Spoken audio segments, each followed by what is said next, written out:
dans le premier mi-temps, le Mexique a vraiment vu beaucoup du ballon. Est-ce que c'était difficile de les mettre sous pression dans cette première mi-temps?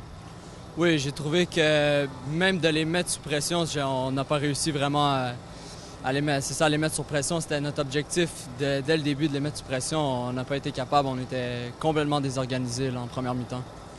Et puis, vraiment, le deuxième but, c'était juste au fin du match, mais quelque chose a changé un peu après.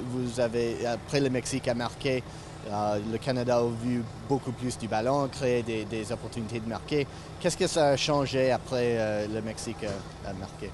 Après le but du Mexique, vraiment, on s'est réveillé. Ça a été un réveil. On s'est dit qu'on ne pouvait pas continuer comme ça, sinon on allait prendre 3 autres buts. Donc on s'est vraiment regroupé, on s'est organisé, puis on a commencé à jouer. On touchait le ballon, on enchaînait des passes, donc ça a mieux été après le premier but, là.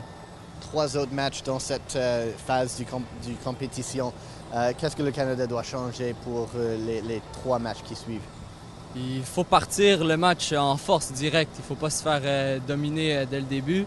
En deuxième mi-temps, on a bien joué, donc je pense qu'on doit juste continuer sur cette lancée-là. C'est un match dans tout le tournoi. Il ne faut pas baisser la tête. Tu viens de dire que vous devez commencer mieux. Est-ce que vous prenez un peu d'inspiration du match contre l'Haïti où le premier 20 minutes, c'était une très bonne performance?